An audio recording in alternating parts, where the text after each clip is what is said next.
ജപ്തി നോട്ടീസ് ഒട്ടിക്കുമെന്ന് അടക്കമുള്ള കാര്യങ്ങൾ ബാങ്കിൽ നിന്നും പറഞ്ഞപ്പോൾ 15 ദിവസത്തെ സാവകാശം ചോദിച്ചു. ഒരു 15 ദിവസം കൂടി അവർക്ക് തരായിരുന്നു. അന്നായിരുന്നെങ്കിൽ ഈ ഒരാൾ ഈ ഒരു അവസ്ഥയിൽ വരില്ലായിരുന്നു. അത് കിട്ടിയായിരുന്നെങ്കിൽ ആള് ജീവനോടെ കിട്ടിയായിരുന്നു.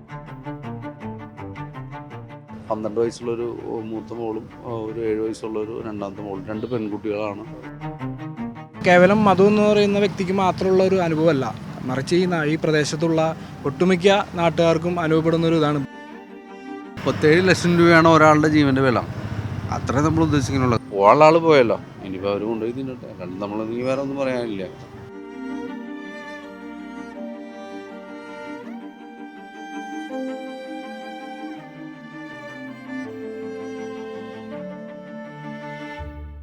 നമസ്കാരം. കടം വീട്ടുവാനായി ഒരു 15 ദിവസത്തെ സാവകാശം ചോദിച്ചിട്ട് കൊടുക്കാതിരുന്ന കേരള ബാങ്കിന് മുമ്പിലാണ് ഞാൻ നിൽക്കുന്നത്. കുറുമശ്ശേരിയിലെ കേരള ബാങ്കിൻ്റെ ബ്രാഞ്ചിൽ നിന്നും ലോൺ എടുത്ത മധു മോഹൻ എന്ന 46 വയസ്സുകാരൻ കഴിഞ്ഞ ദിവസം വീടിനുള്ളിൽ തൂങ്ങി മരിച്ചിരുന്നു. പ്രവാസിയായിരുന്ന സമയത്ത് ഈ ബാങ്ക് അന്ന് സഹകരണ ബാങ്കായിരുന്നു. ഈ സഹകരണ ബാങ്കിൽ നിന്നും ലോൺ എടുത്തൊരു വീട് വെച്ചു.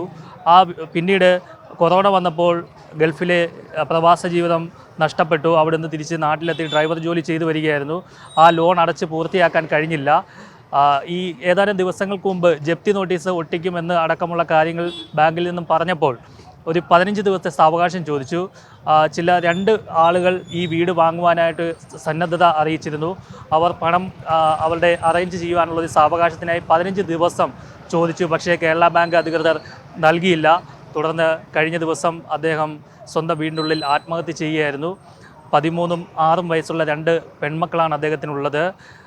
ഇപ്പോൾ നാട്ടുകാർ കേരള ബാങ്കിന് മുമ്പിൽ മധുവിൻ്റെ മൃതശരീരം വെച്ചുകൊണ്ട് ഇപ്പോൾ പ്രതിഷേധം നടത്തുകയാണ്. സംഭവിച്ചത് വേറെ ഒന്നുമല്ല, നമ്മൾ ഒരു ആ ബാങ്കിൽ ചെറിയ കടബാധ്യത ഉണ്ടായിരുന്നു. അപ്പോൾ നമ്മൾ ഈ സ്ഥലം വിൽക്കാനായിട്ട് നമ്മൾ വെച്ചായിരുന്നു. വെച്ച് കഴിഞ്ഞപ്പോൾ മേടിക്കാൻ വന്ന പാർട്ടി ഇപ്പോൾ ഇവിടെ ബാങ്കിൽ കുടിശ്ശിക നമുക്കൊരു 37 ലക്ഷം രൂപ ഉണ്ടായിരുന്നു. അപ്പോൾ അവരൊരു 15 ദിവസം, അതായത് ഈ മാസം 30-ാം തീയതി വരെ സമയം ചോദിച്ചു. പക്ഷേ ബാങ്കുകാർ അത് സമ്മതിച്ചില്ല. അതായത് ഇന്നലെ ക്ലോസിങ് ഡേറ്റ്, അതായത് സീല് വെക്കുന്ന ഡേറ്റ് ആയിരുന്നു എന്ന് പറഞ്ഞു. നമ്മൾ ലീഗൽ അഡ്വൈസറും മാനേജറൊക്കെ ചോദിച്ചു കഴിഞ്ഞപ്പോൾ അവർ പറഞ്ഞത് ഇനി അവധി തരാൻ പറ്റില്ല എന്ന് പറഞ്ഞു. ഒരു 15 ദിവസം, അതായത് ഇത്രയും വർഷം അവർക്ക് തരാമെന്നുണ്ടെങ്കിൽ ഒരു 15 ദിവസം കൂടി അവർക്ക് തരായിരുന്നു. അന്നായിരുന്നെങ്കിൽ ഈ ഒരാൾ ഈ ഒരു അവസ്ഥയിൽ വരില്ലായിരുന്നു. അപ്പോൾ നമുക്ക് അത് കിട്ടിയായിരുന്നെങ്കിൽ ആൾ ജീവനോടെ കിട്ടിയായിരുന്നു. 15 ദിവസത്തെ ഒരു അവധിയാണ് നമ്മൾ ചോദിച്ചത്. ആ ഒരു അവധി അവർക്ക് തരാൻ പറ്റില്ല എന്ന് പറഞ്ഞു കർശനമായിട്ട് പറഞ്ഞു. മേടിക്കാൻ ആളെല്ലാം തയ്യാറായിരുന്നു. മേടിക്കാൻ ആളെല്ലാം സെറ്റായിട്ട്. ഇപ്പോൾ ഈ ഒരു 15 ദിവസം കൊണ്ട് അവർ തരാൻ പറ്റില്ല എന്ന് പറഞ്ഞപ്പോൾ അവർ കച്ചവടം ഒഴിഞ്ഞു പോയി.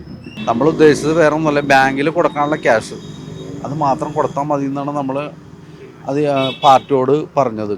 അപ്പോൾ അത് ഓക്കെ, അവർ സമ്മതിച്ചിട്ടാണ്, അവർ വില്ലിങ് ആയിട്ടാണ് അവർ വന്നത്. വന്നു കഴിഞ്ഞപ്പോൾ അവർ പറഞ്ഞത് ഇതാണ്, ഡേറ്റ് നീട്ടി തരാൻ പറ്റില്ല.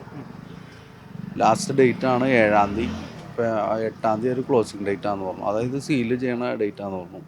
8-ാം തീയതിയാണ് ആൾ സൂസൈഡ് ചെയ്തത്. വേറെ ഒരു നിവൃത്തി ഇല്ലാത്തതുകൊണ്ടാണ് പുള്ളി അത് ചെയ്തത്. ആ ഒരു 15 ദിവസം ആവശ്യം കിട്ടിയെങ്കിൽ പുള്ളി ഇത് ചെയ്യില്ലായിരുന്നു. കച്ചവടം നടന്നു പോയേനെ, ഇവിടുത്തെ കടവും തീർന്നു പോയേനെ. കാരണം ആ ഒരു പൈസ, കാരണം ഇതിനകത്ത് വലിയ ലാഭമൊന്നും പ്രതീക്ഷിച്ചിട്ടല്ല ചെയ്യണം. കാരണം പുള്ളി പറഞ്ഞത് ഈ ബാങ്കിൽ അടയ്ക്കാനുള്ള ക്യാഷ് മാത്രം കൊടുത്താൽ മതി എന്ന് പറഞ്ഞു. അതായത് പാർട്ടിയോട് പറഞ്ഞാൽ അത്ര മാത്രമേ ഉള്ളൂ. അതായത് 50 ലക്ഷം രൂപയ്ക്ക് 40 ലക്ഷം രൂപയ്ക്കും അല്ല കച്ചവടം ചെയ്യുന്നത്. 37 ലക്ഷം രൂപ ഇവിടെ കൊടുക്കാണ്ടായിരുന്നു. ആ 37 ലക്ഷം രൂപ ഇവിടെ കൊടുത്താൽ മതി എന്ന് പറഞ്ഞു. 1 രൂപ പോലും പുള്ളിക്ക് കിട്ടൂല. എങ്കിലും പുള്ളി അത് തലവേദന ഒഴിഞ്ഞ് പോട്ടെ എന്ന് വിചാരിച്ച് ചെയ്തതാണ്. പക്ഷേ അവർ സാവകാശം കൊടുത്തില്ല. ഒരു 15 ദിവസം സാവകാശമാണ് അവർ ചോദിച്ചത്. 15 ദിവസം സാവകാശം അവർ കൊടുത്തില്ല. മധുവിൻ്റെ വീട്ടിൽ ആരൊക്കെയുള്ളത്? മധുവിൻ്റെ വീട്ടിൽ ഭാര്യയുണ്ട്, 2 പിള്ളേരുണ്ട്. അവർ ഈ ഒരു വിഷയമായിട്ട് ഒരു 1.5 മാസമായിട്ട് അവരുടെ വീട്ടിലാണ് നിന്നുകൊണ്ടിരുന്നത്. 12 വയസ്സുള്ളൊരു മൂത്ത മോളും ഒരു 7 വയസ്സുള്ളൊരു രണ്ടാമത്തെ മോളും, 2 പെൺകുട്ടികളാണ്. പാരില്ലാണ്ട്. അപ്പോൾ അവർ കൊണ്ടുപോകണം. ഇനിയിപ്പോൾ ഇവർക്ക് എന്ത് വേണമെങ്കിലും ചെയ്യണമെങ്കിൽ ചെയ്യട്ടെ, അല്ലാതെ നമ്മളെന്ത് ചെയ്യണേ? പിന്നെ ഇവർ എടുക്കാനുള്ള സംഭവം അവർ കൊണ്ടുപോയി എടുത്തോട്ടെ. പോകാനുള്ള ആൾ പോയല്ലോ, ഇനിയിപ്പോൾ അവർ കൊണ്ടുപോയി തിന്നട്ടെ. കണ്ട് നമ്മൾ നീ വേറെ ഒന്നും പറയാനില്ല. ബാങ്കിൻ്റെ ഈ ഒരു നടപടി എങ്ങനെയാണ് നിങ്ങൾ? ഇത് കേവലം മധു എന്ന് പറയുന്ന വ്യക്തിക്ക് മാത്രമുള്ള ഒരു അനുഭവമല്ല, മറിച്ച് ഈ പ്രദേശത്തുള്ള ഒട്ടുമിക്ക നാട്ടുകാർക്കും അനുഭവപ്പെടുന്ന ഒരു ഇതാണ്. ബാങ്കിൽ നിന്ന് ലോൺ എടുത്തു, നമുക്കറിയാം കൊറോണ പോലെയുള്ള പ്രശ്നങ്ങൾ വന്നപ്പോൾ സ്വാഭാവികമായിട്ടും പല ആൾക്ക് തൊഴിൽ പോയി. അങ്ങനെ ഒരു വ്യക്തിയാണ് ഇദ്ദേഹം ഗൾഫിലായിരുന്നു ജോലി ചെയ്തത്. അതുകൊണ്ട് തന്നെയാണ് 21 ലക്ഷം രൂപയാണ് ഇദ്ദേഹം ഇവിടുന്ന് ലോൺ എടുത്തത്. ആ ജോലി അദ്ദേഹത്തിന് കൊറോണയുമായി ബന്ധപ്പെട്ട് നഷ്ടപ്പെട്ടതുകൊണ്ട് നാട്ടിൽ വന്ന് ഡ്രൈവിംഗ് ജോലിയൊക്കെ ചെയ്തുകൊണ്ട് നിൽക്കുന്ന സമയത്തായിരുന്നു ഇങ്ങനൊരു ചെറിയൊരു സാമ്പത്തിക പ്രശ്നം വന്നു. സ്വാഭാവികമായിട്ടും നേരത്തെ അനിയൻ പറഞ്ഞതുപോലെ സ്ഥലം കച്ചവടമായി. ഒരു 15 ദിവസത്തെ സാവകാശം കൊടുത്തിരുന്നെങ്കിൽ ഒരുപക്ഷെ ഈ ജീവൻ നിലനിർത്താൻ സാധിച്ചേനെ. എന്നിരുന്നാലും ഇതുപോലെയുള്ള ആത്മഹത്യകൾ അല്ലെങ്കിൽ ഇതുപോലുള്ള അനുഭവങ്ങൾ ഈ നാട്ടിലില്ലാതിരിക്കാൻ വേണ്ടി BJPയുടെ ഭാഗത്തുനിന്ന് ശക്തമായൊരു പ്രതിഷേധം നമ്മൾ സംഘടിപ്പിക്കുന്നുണ്ട്. കാരണം ഈ ഒരു മധു എന്നൊരു വ്യക്തിക്ക് മാത്രമല്ല, ഞാൻ നേരത്തെ സൂചിപ്പിച്ചതുപോലെ ഒരുപാട് ഇതുപോലെ ഇരകളായിട്ടുള്ള ബാങ്കിൻ്റെ ഇരകളായ ഒരുപാട് ആളുകൾ ഇന്ന് ഈ കുറുമശ്ശേരിയിലുണ്ട്, അല്ലെങ്കിൽ പാറക്കട് നിവാസികളായിട്ടുള്ള ആളുകളുണ്ട്. അപ്പോൾ അവരെയൊക്കെ ഉൾപ്പെടുത്തിക്കൊണ്ട് നമ്മൾ ഒരു പ്രതിഷേധ പരിപാടികളെങ്ങാനും അടുത്ത ദിവസം നമ്മൾ സംഘടിപ്പിക്കും. 37 ലക്ഷം രൂപയാണ് ഒരാളുടെ ജീവൻ്റെ വില. അത്രേ നമ്മൾ ഉദ്ദേശിക്കുന്നുള്ളൂ. കാരണം 37 ലക്ഷം രൂപയ്ക്ക് ഓക്കെ എല്ലാവരും കച്ചവടം കാര്യങ്ങളൊക്കെ പറഞ്ഞിട്ട് നമ്മളൊരു 15 ദിവസം ഇത്രയും കൊല്ലം അവർക്ക് തരാമെന്നുണ്ടെങ്കിൽ ഒരു 5-8 കൊല്ലമായി ഈ സംഭവം എടുത്തത്, 8-9 കൊല്ലമായി.